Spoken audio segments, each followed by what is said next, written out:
friends, God bless you and welcome. Thank you for stopping in. On today's video, this is the cooking crock pot collab, and today I am making a stuffed cabbage. It's not like your normal stuffed cabbage where you got to do all that work. I hope it comes out because this is the first time I'm trying it. So thank you so much for joining us, and thank you ladies for this cooking collab on today.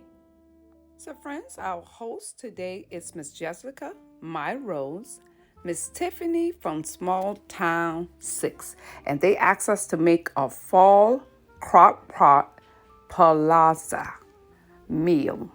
So guys, I'm excited about doing this. Thank you so much for stopping in. So friends, this is what I'm making for my crock pot meal today. It is called a crock pot unstuffed cabbage roll. So that sounds pretty good. Now you can turn this into a one-pot meal, but I did not want to add the rice. Friends, I want to thank you so much for stopping in. And if you're new today, I would love for you to subscribe, like, and please leave a comment. So friends, first you're going to need is an onion. Now you will not need the whole onion, but just half of onion. And chop this onion, and you don't have to chop it too small, but just in little medium small sizes. And you would need some ground beef, about 1.5 pounds, or turkey, your desire, and brown this. But just don't make it too crumbly because you want to keep the beef just a little chunky, so when you make this stuffed cabbage you will see the ground beef, because this can be a one-pot meal. And just put the onion in, but don't let it really cook to simmer, just for a few minutes. I'll say about a minute. And immediate after, guys, you'll have to drain off the oil and fat, and then you put this in your crock pot.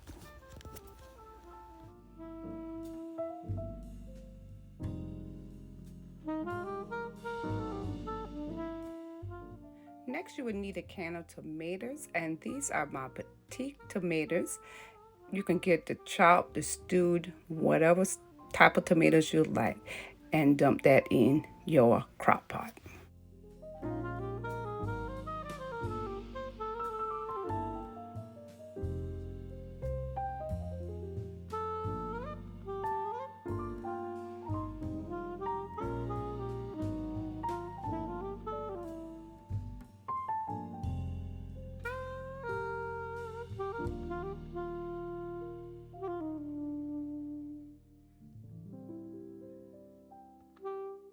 Next, you would need some beef broth.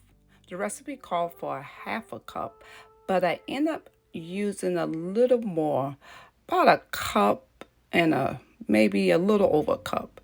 And I just kind of estimated it. So here you probably just going to have to estimate it. It calls for paprika, but I'm using my smoked paprika, a couple of teaspoons of that. Add your pepper. And guys, you season this to your desire. I added some onion powder,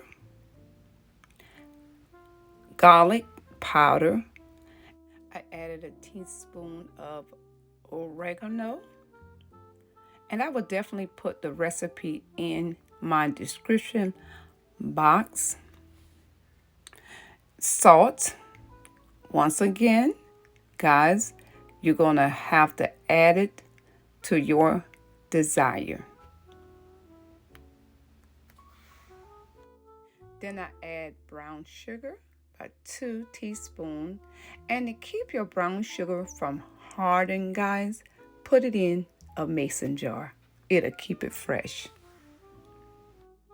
Friends, I didn't put my cabbage in right now because I had leftover cabbage, and my husband not too much of a cabbage person, but I put the cabbage in after I let it cook for about 4 hours on high, and this is the last thing I had to add in it. And guys, I'm telling you, this came out so So delicious. Now, if you want to make this a one-pot meal, just add the rice. So since my husband's funny sometime about rice and too much cabbage, I just use some leftover cabbage. But if you don't have leftover cabbage, just get your cabbage and cut it up and just add it in the pot. And that's all it is. It's just that simple. Friends, I'm telling you, that stuff, cabbage is so good with those tomatoes. But I wanted to add some pink salmon with this because it is so good. And all you need is a can of salmon. And I don't add salt with it because sodium is in it. But you do have to drain it. And then just take a fork and mash it up to break the meat up. And friends, all I use is a tablespoon of flour, 1 egg. You can use chopped onion if you want to, but I use powdered onion and powdered garlic and a little bit of paprika, that smoked paprika, and just mix.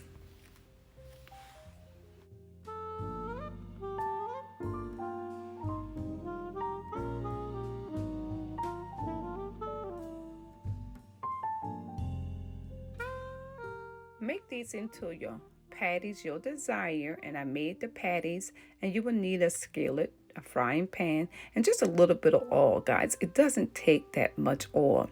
And just let them brown. I let them brown for about good 3 to 5 minutes because I like mine nice and crispy. And that's it. And when you let it brown, guys, just flip it over and cook it to your desire. So what y'all thinking about this? I hope y'all enjoying this on the camera. I'm telling you, fresh salmon with this meal is just so good.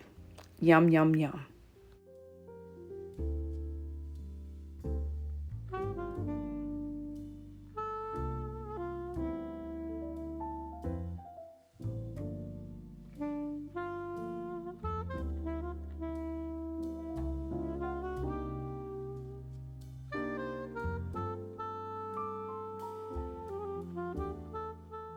Friends, this is the finished meal. Don't it look so delicious? And it took us approximately about 4 hours. I think I let it sit in there about 4 hours and a half. And now I am going to taste this. Friends, this is so delicious. Oh my gosh, I can just eat this just by itself. But I did try it with some cornbread I had already cooked and rice. And guys, I'm telling you, but I like it better with just the soup itself and the cornbread and the salmon without the rice.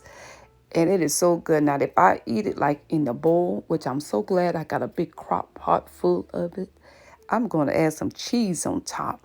I'm telling you, the cabbage, the hamburger, tomatoes, and all of that is so good. Now, you may have to go back and forth to taste and see if it's well seasoned, how you like it. And that's what I did too. So that's why I said you have to estimate.